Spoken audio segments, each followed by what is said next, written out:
Ang biglang pagluhod nito at paghamon kay Soryong sa isang duelo ay ikinagulat din ng ating bida at ni Hwayon. Kaya wala nang may nagawa ang mga kasamahan ni Sangho na siyang tinaguriang Slaying Dragon na napapahawak ngayon sa kanyang mukha at ang babaeng tinaguriang Sword Phoenix kundi ang mapabuntong hininga na lamang habang nagsasabi na nagsisimula na naman ang kanilang kaibigan. Pabalik kay Soryong ay pinagpapawisan niyang natanong ang nakaluhod na si Sangho kung tunay ba itong naghahamon ng duelo, na pinasang-ayunan nito at isinaad na ito ay lalaki sa lalaki. Nang bigla na lang siyang nagulat dahil sa paghila ng isang tao sa kanyang damit papalayo sa ating bida, ito ay ang Sword Phoenix na pag-alit siyang pinagsasabihan na itigil na nito ang kanyang ginagawa, habang naiinis namang napatanong si Hwayon kung ano itong duelo na pinagsasabi ng Spear Dragon. Nagawa namang maisip ng ating bida ang sinabi ng pinuno ng angka ng Peng na sa oras na malaman ng mga tao na siya ay kasintahan ng isa sa bulaklak ng Murim ay paniguradong mayroong hahamon sa kanya sa duelo kaya kanyang natanong sa sarili kung bakit siya laging napapadaan sa mga kakaibang tao. Nang bigla na lang ang grupo na nahinto dahil sa pagdating ng isang paa sa kanilang kinaroroonan, nagtatanong kung ano ang patungkol sa komosyon na nagaganap. Ang taong ito na dala-dala ang kanyang pamaypay ay walang iba kundi ang general ng Murim Alliance na si Jaegal. Dahil sa pagdating nito ay kaagad na nagbigay ng pagrespeto ang ating bida habang ito'y ikinatuwa naman ni Sangho kaya ito ay kanyang binati. Nang bigla na lang siyang nahinto dahil sa malakas na paghampas ng general ng kanyang pamaypay sa kanyang mukha. Kasunod nito ay ang nagagalit niyang pagtanong kung ano ang ginagawa ni Sangho sa kanilang mga bisita kaya wala nang may nagawa ang grupo kundi ang matigilan sa kanilang kinaroroonan. Napunta naman agad ang atensyon ng General kay Soryong at isinaad niya na halos tumanda na siya kakahintay sa kanya. At sila ngayon ay sabay na magpatuloy papunta sa Heavenly Marshal Pavilion kung nasaan naroroon ang Alliance Leader, na agad lang na pinasang-ayunan ni Soryong. Makalipas ng ilang sandali ay kaagad naman silang nagpatuloy sa kanilang paroroonan subalit pansin ni Sangho ang masayang pakikipagtungo ng general sa ating bida, kung saan dahil dito ay napaangat siya ng kanyang pinipigang kamao habang nagpapalabas ng may panggagalaiting mukha dahil sa tindi ng pagkainis nito kay Soryong, kaya nagtataka na lang na nasabi ng kanyang mga kasamahan sa kanyang likuran na sila ay magpatuloy. Makalipas ng ilang minuto ay pumunta naman tayo sa magandang gusali ng Heavenly Marshal Pavilion na pinaruroonan ng Murim Alliance Leader, kung saan sa loob nito ay nahinto si Hwayon at nagsabi na siya ay maghihintay lang kay Soryong sa pahingahan ng mga bisita, na siyang kaagad namang pinasang-ayunan ng ating bida. Pagkatapos nito ay pansin niya ang isang batang babae na naghihintay sa kanila habang natatarantang nagsasabi kung bibigyan ba muna nito ang kanilang bisita ng tsaa o pauunahin ito sa Alliance Leader kaya napaisip si Soryong na mukhang siya ay isang baguhan dito at hindi pa gaanong may alam. Nang bigla na lang naagaw ang atensyon ng batang lalaki dahil sa pagsasalita ng general, nagpapaliwanag na itong batang babae ay ang kanilang ipinalit para maging pamalit sa nakaraang tagapagsilbi na siyang kanilang nahuli bilang isang espiya ng Blood Cult. Maya't-maya pa ay narating nila ang silid ng Alliance Leader kaya pasigaw na nagsabi ang batang babaeng tagapagsilbi na nandito na ang general at ang batang martial artist galing sa angka ng Tang, na pinaunlakan naman ng Alliance Leader sa pagsasabi na sila ay kanyang papasukin. Kaya nang sa oras na sila ay makapasok sa silid, pansin nila ang isang lalaking mayroong malaking pangangatawan at may mahabang buhok na nagmamasid sa labas ng kanyang beranda na ang Alliance Leader na si Ju Jung-hak. Nang makalapit ang dalawa ay walang pag-aaksaya ng oras na nagbigay ang mga ito ng pagrespeto at nagpakilala si Soryong bilang galing sa angkan ng Tang kaya kaagad na napalingon sa kanila si Jung-hak.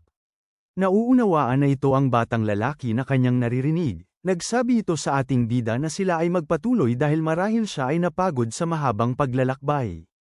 Nang bigla na lang nanlaki ang kanyang mga mata dahil sa napapansin niyang kakaiba sa ating bida. Kaya dahil dito ay natanong niya kung ang mga maliliit ba na nilalang sa loob ng damit nito ay hindi nangangagat, na nagugulat at nagtataka lang na sinagot ni Soryong ng siyempre hindi Alliance Leader. Hindi makapaniwala na ito ay kanyang nadiskubre kahit ang kanyang mga alaga ay nakatago ng mabuti, naisip ni Soryong na tunay nga ang Alliance Leader na isa sa 3 pinakamalakas na martial master sa buong Murim dahil nagawa nitong mabilis na mapansin ang mga nakalalasong nilalang na nakapulupot sa kanyang katawan. Para sila ay makapagpatuloy sa kanilang pag-uusap, nag-utos itong si Jung-hak na silang lahat ay umupo. Kaya makalipas ng ilang sandali habang makikita natin ang 3 na magkaharap na nakaupo sa isang lamesa, nasabi ni Jung-hak na sila ay dumiretso na sa pinakamahalagang bagay at natanong kay Soryong kung dinala ba nito ang lason galing sa Tiger Stripe Water Snake, na kanya namang kaagad na pinasang-ayunan. Dagdag pa nito ng may tuwa sa kanyang mukha na inihanda niyang mabuti ang lahat bago umalis kaya't nagdala siya ng 3 bote. Nalabis namang ikinabigla at ikinamangha ng general na si Jaegal. Ito ay dahil nung siya ay nasa teritoryo ng angkan ng Tang sa Sichuan ay nakita niya ang proseso ng pagkuha ng lason sa mga ahas at ito ay hindi isang madaling gawain dahil maraming trabaho at kailangan magsumikap para ito ay makolekta. Kaya isinaad niya na ipadala ni Soryong sa angkan ng Tang ang kanyang pasasalamat sa pagpapadala nila ng ganito karaming bilang ng lason. Natanong naman ni Junghak sa ating bida na totoo ba ang kanyang narinig na siya ay naging isang manugang ng angkan ng Tang, na kanya namang pinasang-ayunan sa pagsasabi na tama itong alliance leader. Interesado sa batang lalaki, natanong nito kung papaano naman ang kanyang mga magulang. Na sinagot niya lang na siya ay wala ng pamilya at nag-iisa na lamang sa mundong ito nang walang sinumang matatakbuhan o maaasahan. Napunta naman ang kanilang atensyon sa general dahil sa pagsasabi nito na narinig niya din na nawala ang alaala ng ating bida noong siya ay maliit pa lamang dahil sa isang aksidente, at bago siya kunin ng patriarka ng angkan ng Tang ay namuhay siya ng mag-isa sa isla ng Hainan sa pamamagitan ng pagdakip ng mga ahas at pagbenta sa mga ito. Dahil sa kanyang sinabi ay isinaad ng alliance leader kung ganoon ba at marahil si Soryong ay namuhay ng napakalungkot at mahirap na buhay nang siya lamang mag-isa, subalit napahawak lang si Soryong sa kanyang ulo at napatawa. Gayunpaman habang kinakamot niya ang kanyang ulo ay nagsabi siya na hindi siya naging malungkot. Kasunod nito ay ipinaliwanag ni Junghak kung bakit niya pinapunta dito si Soryong. Ito ay dahil siya ay nagkaroon ng malaking papel sa huling insidente patungkol sa blood cult kaya gusto niya itong bigyan ng gantimpala. Ang kanyang sinabi ay labis namang ipinagtaka ni Soryong dahil nasabi na nito noong nakaraan sa general ang kanyang hinihiling. Gayunpaman habang sila ay magkaharap sa lamesa ay nagsabi lang itong si Jaegal na ang nadiskubre ng ating bida ay isang napakalaking bagay na makakasigurado sa mga maruruming bastardong blood cult na hindi na sila muling makakaapak pa sa Central Plains. Kaya ang kanyang ginawa ay nararapat lang na bigyan ng higit pa sa simpleng gantimpala. Subalit patuloy lang itong tinanggihan ni Soryong sa pagsasabi na ito ay isang bagay lang naman na kanyang nadiskubre noong sinusubukan niyang sagipin ang kanyang mga tao galing sa blood cult, at ang kanyang nakuhang gantimpala na ipinangako sa kanya ay sobra na para sa kanya. Nang bigla na lang naagaw ang atensyon ng general at ng alliance leader dahil sa kanyang sinabi. Kaya habang sinusubukan ni Junghak na tumayo sa kanyang inuupuan ay natanong nito na ang sinasabi ba ng ating bida na kanya lang itong nadiskubre noong sinusubukan niyang sagipin ang kanyang mga tao. Dagdag pa nito habang nakatingin sa labas ng kanyang beranda na kaya pala ganon dahil nagtataka siya kung bakit nakakaramdam siya ng pagiging malapit sa ating bida, at ito ay kanyang nauunawaan ngayon dahil sila pala ay magkatulad. Nagtataka sa isinaad ng alliance leader ay nagugulat na natanong ni Soryong kung ano ang ibig nitong sabihin, na sinagot lang ni Junghak na hindi niya tinutukoy ang kanilang mga mukha. Nang bigla na lang siyang nagseryoso at ipinalabas ang kanyang malakas na internal energy, kasabay ng pagkwento niya na parehong nawala sa kanya ang kanyang angkan at ang kanyang mahal sa buhay dahil sa bastardong blood cult. Kaya lahat ay kanyang ginawa kung saan siya ay nagpakalunod sa pagsubok para lamang mailigtas ang kahit isa sa kanyang natitirang miyembro ng pamilya. At sa isang punto ng kanyang pagpapatuloy sa landas na ito, natagpuan niya ang kaliwanagan at nakamit niya ang martial mastery o pagiging dalubhasa sa pakikipagdigma.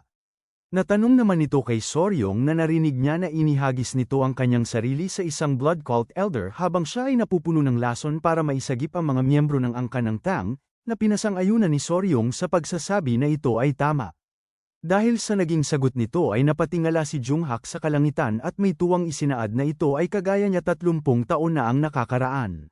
Dagdag pa nito habang papalapit kay Soryong na ang ating bida ay walang kakayahan pero sinugal pa rin ito ang kanyang sarili kahit na tanging desperasyon lang ang laman ng kanyang puso. Nang makalapit siya sa batang lalaki ay nagulat naman ito ng husto dahil sa bigla niyang paghawak sa kanyang balikat. Kung saan may malaking tuwa niyang isinaad na bilang gantimpala sa kanyang mga ginawa, ibibigay nito ang kanyang unique na martial art na tinatawag na Iron Coffer Technique. Na siyang labis namang ikinagulat ni Soryong at ng general na si Jaegal kaya silang dalawa ay napangangan ng husto sa kanilang kinaroroonan. Kasunod nito ay ang pagsabi ni Junghak na kahit kailan ay hindi pa siya nagkaroon ng isang disipulo kaya kung siya ay mamamatay, ang kanyang martial art ay mawawala din kasama niya.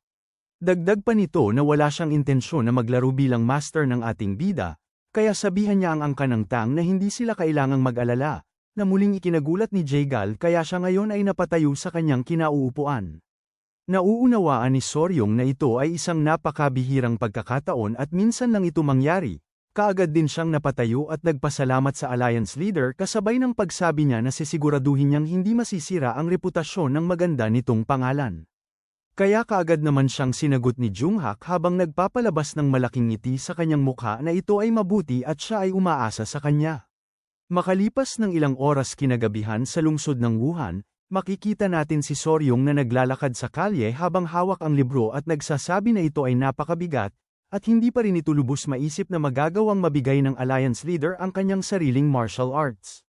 Kaya dahil dito ay naalala nito ang sinabi sa kanya ni Jaegal na pansamantala ay panatilihin niya itong sekreto maliban na lang sa mga elders ng kanilang angkan. Ito ay dahil pag mayroong nakalabas na impormasyon patungkol dito ay pwede siyang maging target ng mga bastardong blood cult.